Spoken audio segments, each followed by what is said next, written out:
ये है विविध भारती।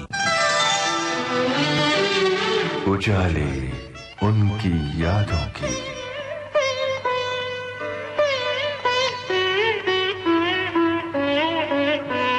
उजाले उनकी यादों की।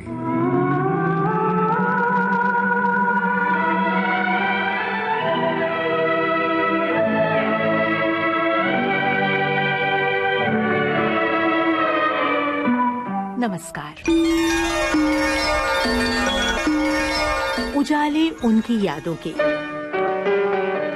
इस कार्यक्रम में आपके साथ अपनी यादों के उजाले बांट रही हैं सुप्रसिद्ध फिल्म अभिनेत्री सुलक्षणा। एक खूबसूरत और संवेदनशील अभिनेत्री, बल्कि एक उम्दा गायिका भी।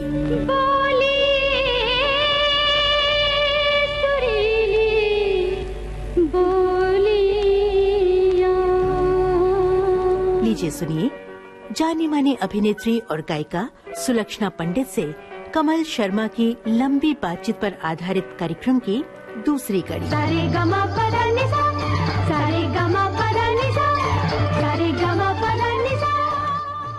सुलक्षणा जी, विविध भारती के इस कार्यक्रम में आपका बहुत बहुत स्वागत है। नमस्कार। नमस्कार, शुक्रिया। सुलक्षणा जी, जब आपकी ये फिल्म बनकर रिलीज हुई जी, संकल्प की बात, उलझन की बात करता हूँ क्योंकि उलझन बड़ी कामयाब फिल्म रही। ओहो। तो अपनों का, दोस्तों का, सहेलियों का क्या रिएक्शन था, कैसा? देखिए, हम जो फिल्म प्रीमियर में जो देखे थे तो जितने देखने वाले थे वो स्पेल बाउंड हो गए। यानी उनको समझ में ही नहीं आया कि ये नई हीरोइन होकर अशोक कुमार, संजीव कुमार, फरीदा जलाल, अरुणा ईरानी और ये लड़के ने लेकर चली गई केक, सब मुझे को याद कर रहे हैं। तो एक मासूमियत उसमें ये थी कि मेरी ननद आती है फरीदा जलाल मेरे पास और कहती है भाई वो ब्रिज आ गया है, और वो कहता है कि मैं अगर उसके पास नहीं गई तो वो मेरे सारे प्यार भरे खत मेरे पति को दे देगा और मैं तो किसी को मुंह दिखाने लायक नहीं रहूंगी। इस तरह सीन पे सीन। लेकिन जब हम लोग डबिंग करते थे तब बोले अरे वाह Sulakshana, what you are doing यार, ट्रेमेंडस, फैबुलस यार, फैबुलस। सब मुझे बहुत प्यार करते थे। फिर हस्बैंड से छुपाना कि मैं खूनी हूँ, और फिर उसके बाद यानी एक छोटी सी गुड़िया जैसी हीरोइन बैठ के सह रही है सब। मैं खुद रो देती हूँ कभी कभी वो फिल्म के बारे में। बड़ी प्यारी स्क्रिप्ट थी, बहुत टाइट काम था। एक एक सीन उसका मैं कभी देखती हूँ तो मैं बोलती थोड़ा आंख बंद कर लेती हूँ, ये सीन आएगा, ये सीन आएगा। आप यकीन नहीं करेंगे जो अशोक कुमार जी ने काम किया है उस फिल्म में, आई एम रियली, उनकी आत्मा को शांति दे भगवान। वो इतने बड़े कलाकार होकर एक सीन दिया उन्होंने। तो संजीव आए नीचे, ये आए अशोक जी, तो बोले कि क्यों बहू को घर से निकाला गया, क्यों उसे हथकड़ी दिलाई गई, किसके बोलने पर पुलिस आई? तो बोलते हैं कि ये खूनी है। फरीदा जलाल बोलती नहीं, जाके मैं कहती हूँ मैं खूनी हूँ, मैं उसे प्यार भरे खत लिखती थी। कमजोरी मेरी है, तुम्हें इतना दुत्कार रहे हैं, मेरी आत्मा उस गवारा नहीं करती। मैं बोलती हूँ मैं हूँ जब तक, मुझे करने दे, मैं अगर कमजोर पड़ी तो कोई और बात है।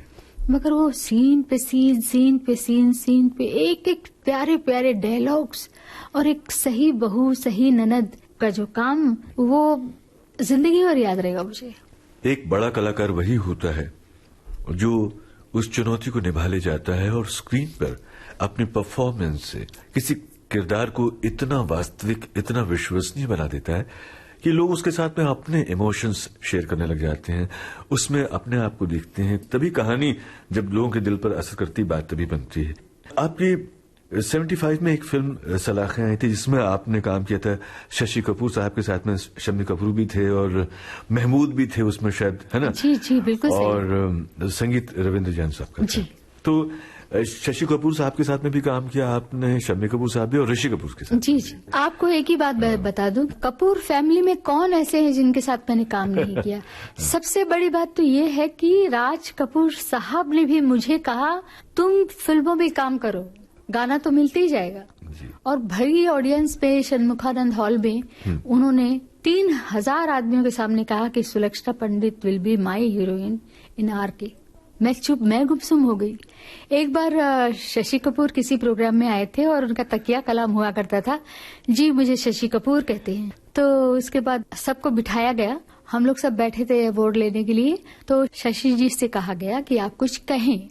तो शशि जी ने बोला, मैं बहुत खुश हूँ कि आप लोग बैठे हैं यहाँ और मुझे आप अवार्ड दे रहे हैं, इस बात से मैं बहुत खुश हूँ।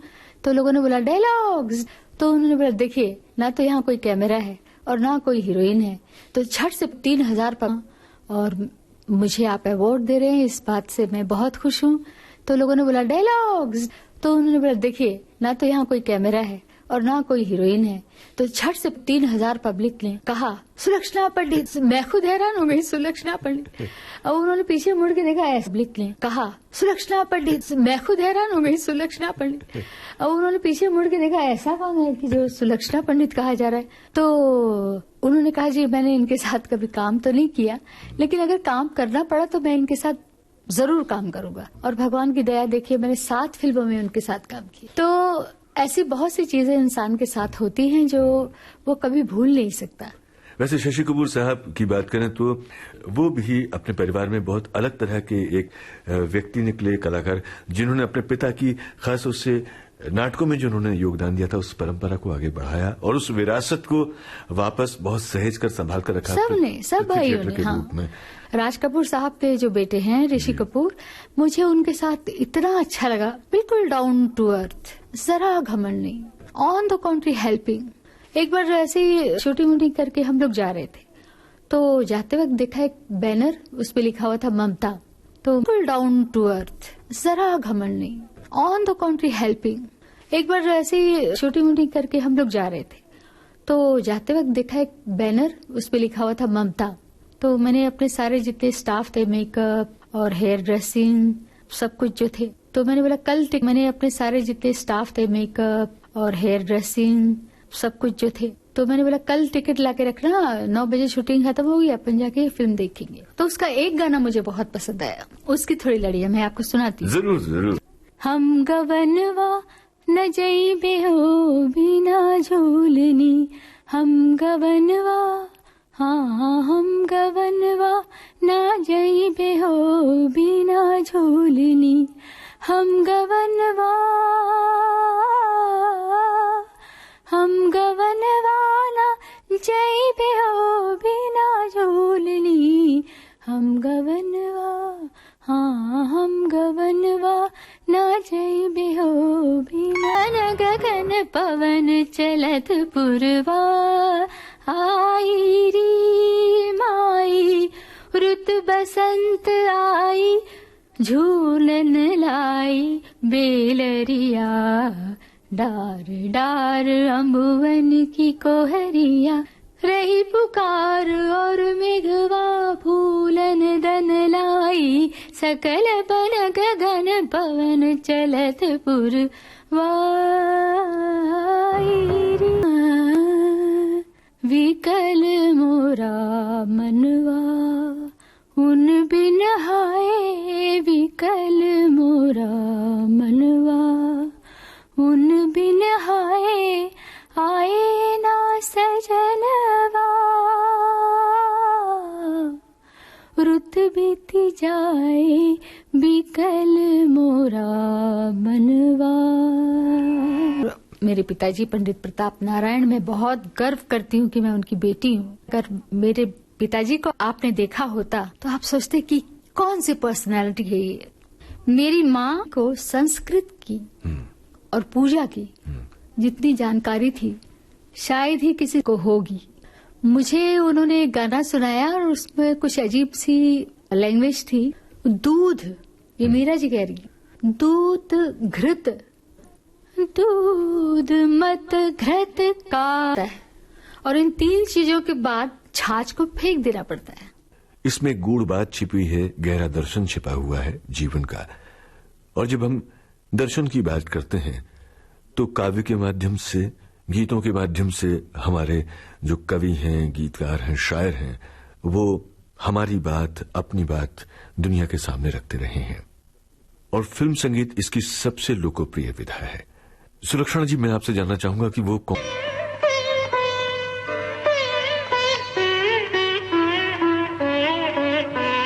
उजाले उनकी यादों के।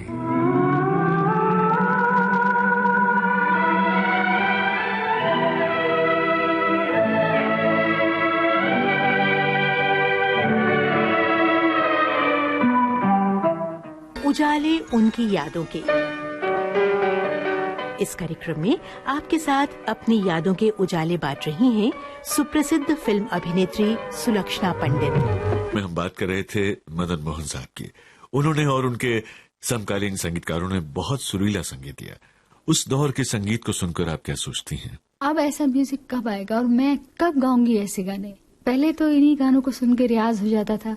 जिस चीज को आप पिक्चराइज कर रहे हैं उसके आगे बहुत लोग हैं, और फिर उसके बाद किसी ने नगमा बनाया, फिर उसके बाद कैमरे में कैच हुआ। कितनी सारी मतलब चीजें हैं जो एक गाने पे लग जाती हैं। बिल्कुल सही है। और वही गाना ठीक ना हो तो सारी चीजें बेकार हो जाती। बिल्कुल, लोग तो उसी समय रिजेक्ट कर देते हैं उनको, लेकिन फिर गाने जब अच्छे होते हैं तो फिर अमर भी हो जाते हैं। अमर भी हो जाते हैं। और जैसे मेरा तू ही सागर है तू ही किनारा।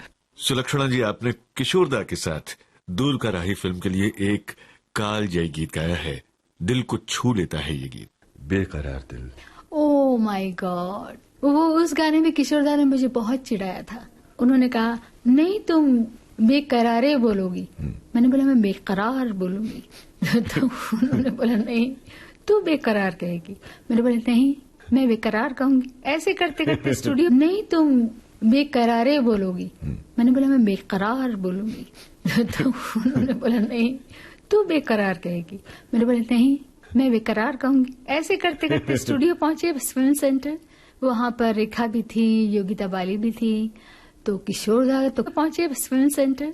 वहां पर रेखा भी थी, योगिता बाली भी थी, तो किशोरदा बोले इस लड़की को हटाओ यहाँ से, नहीं तो पर्दा लगा दो, बहुत देखती है मुझे। तो इस तरह से बेकरार दिल हमने गाया। वो बताओ बेकरार दिल सिर्फ 2 बार गाया गया। एक तो किशोरदा की मांगे ये लगा दो, पर्दा लगा दो, लड़कियों को भगा दो, और मैं अपनी खड़ी हुई, मैं कुछ बोलूंगी तो फिर काफी जब ऐसे होने लगा तो मैंने बोला देखिए आप इतना क्यों कर रहे हैं, हम लोग तो ऐसा नहीं, तेरे को मालूम नहीं है वो क्या है।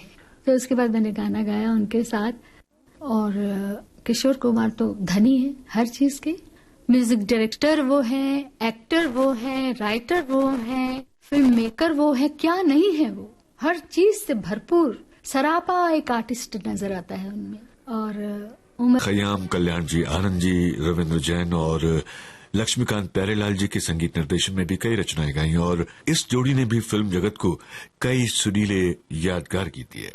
ऑडियंस को उन्होंने एक बार तो काम से बता दिया उन्होंने। एक बात होती है कि इंसान में अगर कुछ होता है तभी तो वो सामने आता है, अगर ना हो और जबरदस्ती करे तो वो तो गलत बात होगी। आप अपना ट्रम्पेट खुद बजाने की कोशिश करें तो कोई भी लाइक नहीं करेगा। और आज की डेट में जो भी सुनने वाले वो बेवकूफ नहीं है, उन सबको मालूम है कि ये कौन से स्तर में गा रही हैं या गा रहा है, और वो ये भी जानते हैं कि इस गाने को इस तरह गाने से मुश्किल होता है। आज के कॉलेज के जितने बच्चे हैं उनको भी पुराने ही गाने पसंद है, वो भी मिड के, लेकिन हाँ आज की डेट में वो बहुत दिल से लाइक करते हैं अच्छे गानों को और गाते हुए रहते हैं। उनके दिल में रहता है कि ये गाना कितना अच्छा था। सुलक्षणा जी, मैं अगर एक और संगीत जगत की शख्सियतों का जिक्र न करूं तो नाइंसाफी होगी अपने सुनने वालों के साथ में भी, और वो हैं रफी साहब। ओह उनके साथ में भी आपने गाने गाए। मतलब मुझे तो कई बार ये लगता है कि चलिए इस बहाने मैं भी रफी साहब के साथ हूं, क्योंकि आपने उनके साथ में गाया तो ऐसा लगता कि मैं भी रफी साहब के साथ खड़ा हूं। स्वीट। मैंने जिनसे भी बात की उनके बारे में, सबने कहा कि रफी साहब क्या फरिश्ता आदमी थे, और सिंगर तो माशाल्लाह जिस तरह से उन्होंने गाने गाए हैं। देखिए मैं आपको एक बात बताती हूँ, मैं रफी साहब के साथ फर्स्ट टाइम बैसाखी के मेले में मिली, तो रफी साहब ने मुझे बोला कि ये बच्ची बेबी बहुत अच्छा गाती है, तो इनको हम ले जाते हैं अपने लंदन, बहरीन, कुवैत, तेहरान वाला प्रोग्राम है। तो मेरे भाई मंदिर पंडित मेरे साथ थे, मैं थी, और हम लोग 9 साल की उम्र में लंदन, अमेरिका, यहाँ वहाँ टूर कर रहे थे रफी साहब के साथ। आपको एक और रूप बताती हूँ मैं मोहम्मद रफी साहब के बारे में। एक्चुअली रफी साहब जो थे ना, वो इतने महान एक्टर थे, इतने महान कि हीरो को कोई सबने अब एक रंग है, हो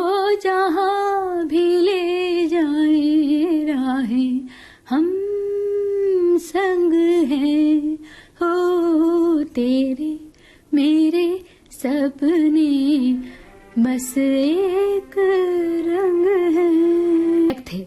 मैं उनके साथ जब गई थी तो बच्ची थी, मुझे कुछ नहीं मालूम था कि प्रोग्राम के बारे में क्या बोलना चाहिए, तो मैं कुछ भी नहीं बोलती थी। और रफी साहब ने फर्स्ट शो जब मेरे साथ किया तो एक तरह से बहुत हंसी की लहर आई। मैंने बोला हम गाना गा रहे हैं और हंस के लोग रहे हैं। तो मैंने रफी साहब को ये बोलने के लिए देखा तो रफी साहब मुझे यूं देख रहे थे। मैंने बोला ये मेरी तरह से क्यों देख रहे हैं? तो जब मैंने उनको कभी उनके बाजू में खड़े हैं होकर के जब आप गा रहे हैं कि मैं एक किंवदंती के साथ खड़ी हूँ, लेजेंड के साथ में खड़ी हूँ। हाँ हाँ, मुझे आज भी फक्र है कि मैंने रफी साहब के साथ बहुत सारे गाने गाए। और रफी साहब ऐसे शख्सियत हैं जिनकी तारीफ के लिए मेरे पास अल्फाज नहीं है। और बहुत प्यारे इंसान थे, पता नहीं क्यों वो हमें छोड़ के चले गए। आप देखिए, गाना रुला भी देता है, गाना हंसा भी देता है, गाना हर चीज में, जिंदगी के हर मोड़ पे गाना आपको वही चीजें दिखाएगा जो आप सुन रहे हैं। हमें प्यार करना रफी साहब ने सिखाया। हाँ बिल्कुल। हमें रोना रफी साहब ने सिखाया। हमें हंसना रफी साहब ने सिखाया। हमें मोहब्बत करना किसने सिखाया? रफी साहब ने सिखाया। तो इन्हीं की तो गायकी है जो आती है सेट पे तो लोग सुनते हैं कौन सा गाना भैया आया। हाँ, आज ये गाना आया, कौन सा? मन रे तू काहे न धीर धरे, ओ निर्मोही मोह न जाने, जिनका मोह करे, हो मन रे तू काहे न धीर धरे। जब लिखा अच्छा होता है तो फिर वो अंदर से निकलता भी है। हाँ, वो कविता बहुत सही कहा आपने। आपको अपना गाया हुआ कौन सा गाना अपने दिल के बहुत करीब लगता है? अपने दिल के करीब तो मुझे बहुत सारे गाने लगते हैं, लेकिन ये एक बात ऐसी है हाँ। जो मैं कभी किसी को नहीं कहती। लेकिन हमें तो आपके सारे गाने अच्छे लगते हैं और खास उससे मुझे आपका वो गाना भी बहुत अच्छा लगता है, बांधीरे का ही। ओह, ब्यूटीफुल सॉन्ग, बहुत अच्छा गाया। Beautiful song and beautiful